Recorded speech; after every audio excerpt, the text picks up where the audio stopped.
Hello everyone, I'm Matt Peacock from With One Voice, the International Arts and Homelessness Movement, and I'm here in London in the amazing Union Chapel with the Chief Executive, Michael Chandler, and co-directors of Museum of Homelessness, Jess and Matt Turtle. Hi. We're here today to talk about cultural spaces' responses to homelessness during this coronavirus crisis. But first, these guys have been doing an incredible job in creating a task force here at the Union Chapel and in Islington. So maybe you could start by chatting about what you've done so far during this virus crisis with homeless people. Sure. Shall I start? Yeah, good. So we, Museum of Homelessness and Streets Kitchen, have for the last few weeks been running a drop-in centre in Islington on another site called the Vibas Community Centre. And on Tuesday we became very concerned, it was Tuesday the 10th of March, we became really concerned about the virus and started screening people at the drop-in and trying to offer support. But we soon realised that the guidance that was being given was inadequate and that there was nowhere for people who were sleeping rough or who were in hostels to go and self-isolate. So we started campaigning on that and decided to form a local task force. And then I think, Michael, did you reach out to us or did we reach out to you? I can't remember how it happened. So what then happened is, and following I think some guidance from another organisation, I can't remember, they recommended setting up a homeless task force, which at that point no other council or borough had done. But I saw, Jess and Matt's tweets, and I reached out and said, actually, what Museum of Homelessness is saying is exactly what we need to do. I think just to frame that a little bit, we have a homeless drop-in service here. We've got the Margins Project, homeless charity, which is a night shelter, a drop-in service, and a training programme.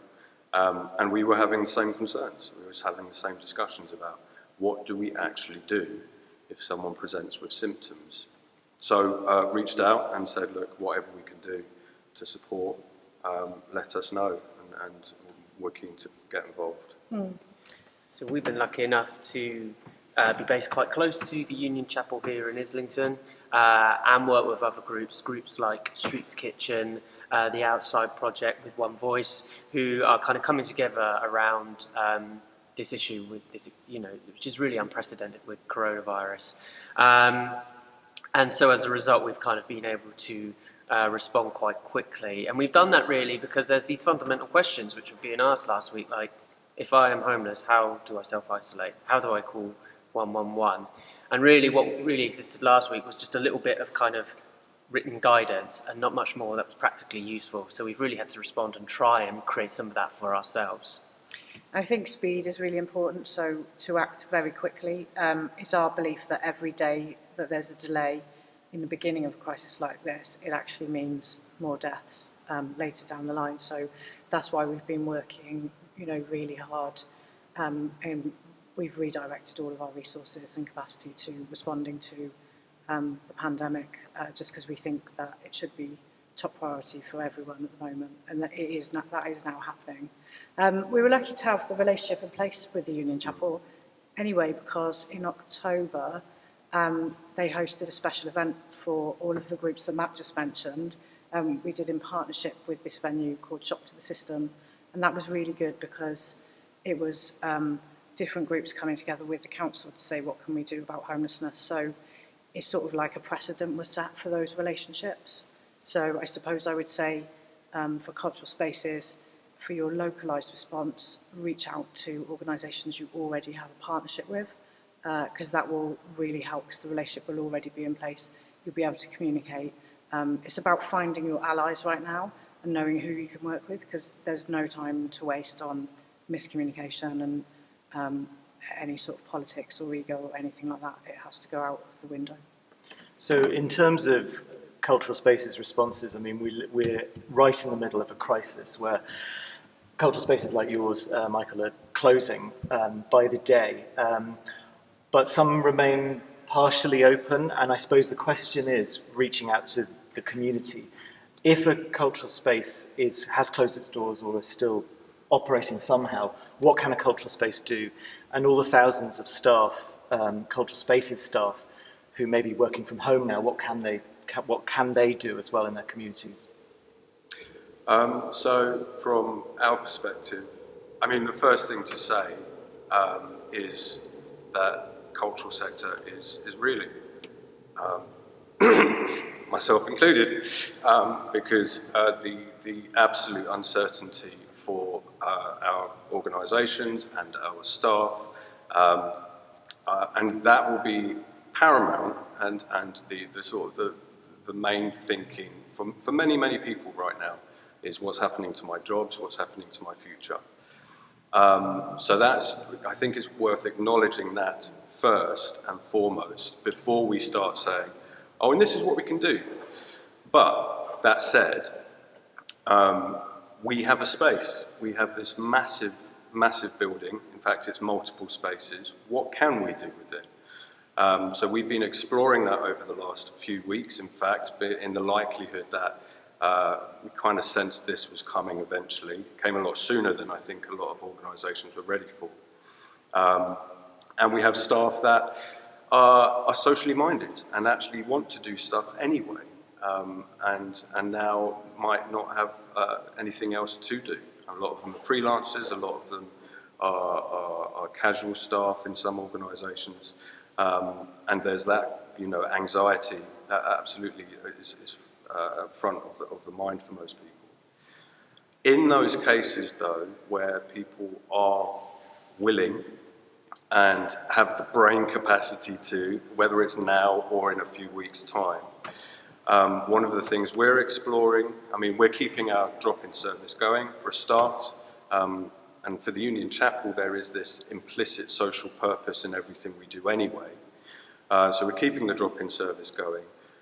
We're keeping the night shelter going, but just implementing some additional measures, so really substantially spacing out the bed space to minimise and to maximise social distancing. We're reaching out to other organisations like food banks. The local food bank around here is likely to close next week. Is there something we can do? Is there something we can host? And then we're having a conversation with our staff and saying, look, what are you willing and able to get involved in? Taking into consideration, where do you live? Do you have to travel? Do you have any underlying health concerns? Are you fit and well? And a lot of staff here are keen to get involved in something. And I think that's the main thing. It will vary from cultural space to cultural space. It will vary from town to town. But I think it's about saying, right, we all need to come together right now. We have an opportunity to work together with the organisations that are supporting the most vulnerable. What can we do? And I know Jess has got, really articulated some of the actual practical actions that organisations and individuals can do. Yes. Segue. Trying to think what I said now. Well, all of this is, happening hour by hour. Everything is changing. Because of the work that these organisations particularly are doing and creating a task force within Islington, we're beginning just to think about pulling together a list of, recommendations or possibilities.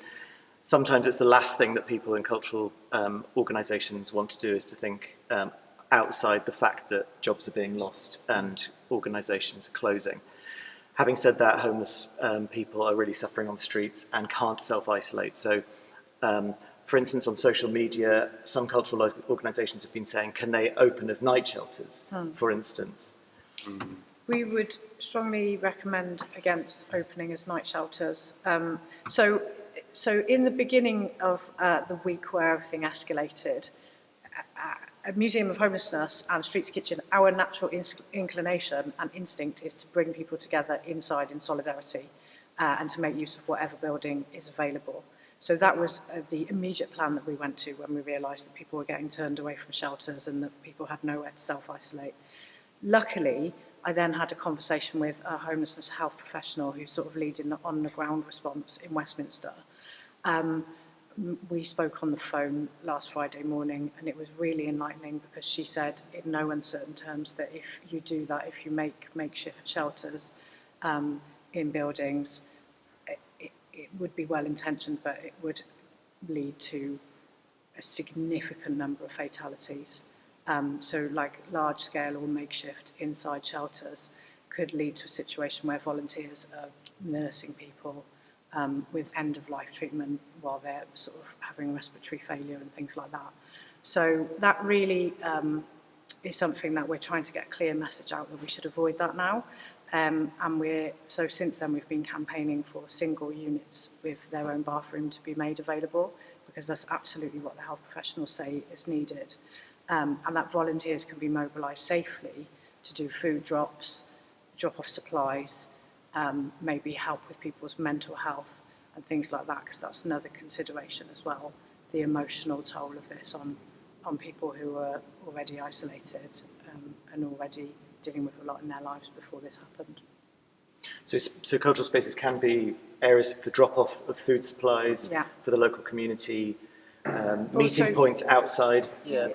Places where you can kind of mobilise resources and people, and people who work in the cultural sector are really, really good at that. And also, if this is sadly something that's going to happen in the long term, we're seeing lots of people having to self-isolate.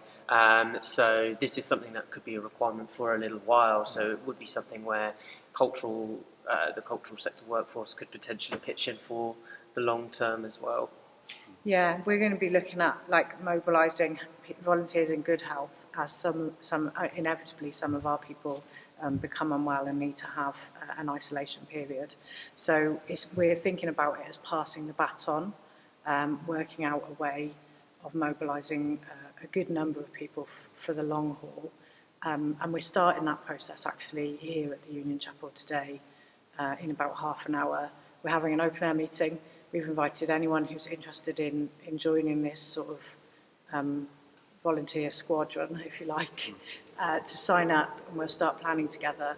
And the idea is that these volunteers, we would be able to deploy across activity that the Union Chapel is carrying out. So if there was a food bank or things along those lines, street outreach that Museum of Homelessness, Streets Kitchen, the Simon community are doing, and perhaps supporting with shelters that are managing to keep going.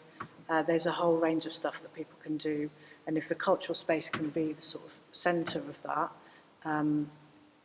the central mobilisation point, if you like, that will be, that's a really good use of that space. And it could look different depending on the demographic of where the cultural space is. So I know the mutual aid volunteer groups that are springing up all around the country might be another kind of model that might be more appropriate for the cultural space in that particular area, and it might be sort of broader than something like homelessness or people in housing precarity. I think that's a really good point, Matt, because I think we totally need to expand this. So we're meeting with Disabled People Against Cuts at this meeting in a moment.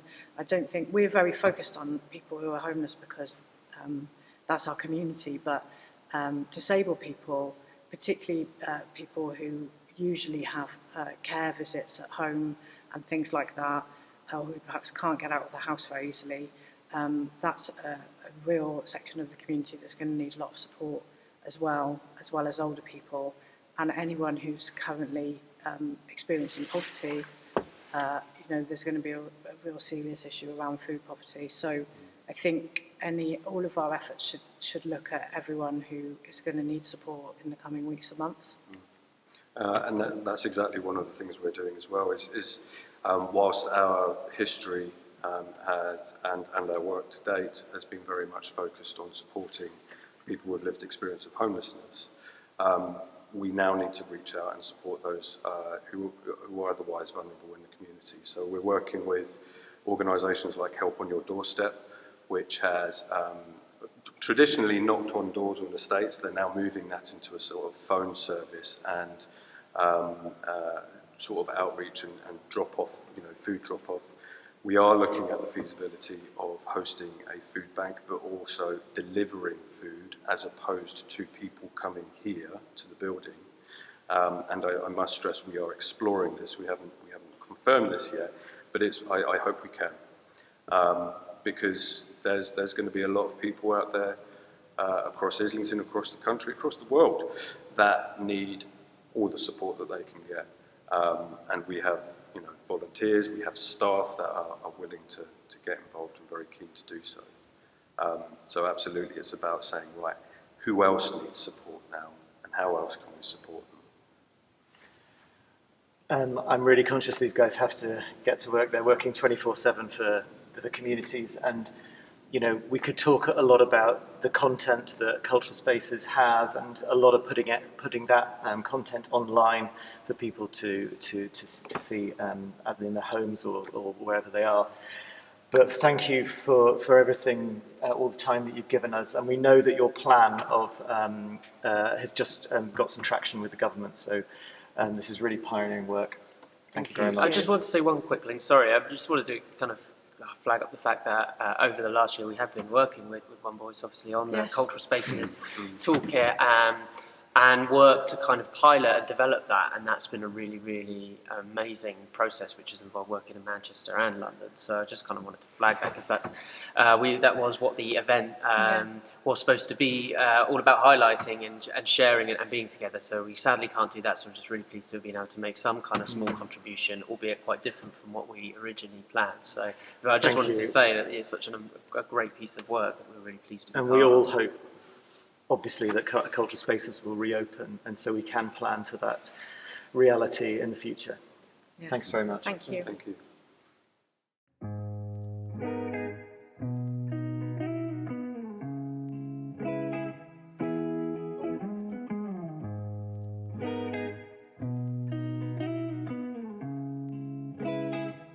I wanna live for my youth again, back to when I was a little child. I wanna live for my youth again, back to when things were so sunny and wild. I wanna live for my youth again, just so that I can have one more smile. Yeah, I wanna live for my youth again, 'cause at the moment I'm trying to survive, trying to survive.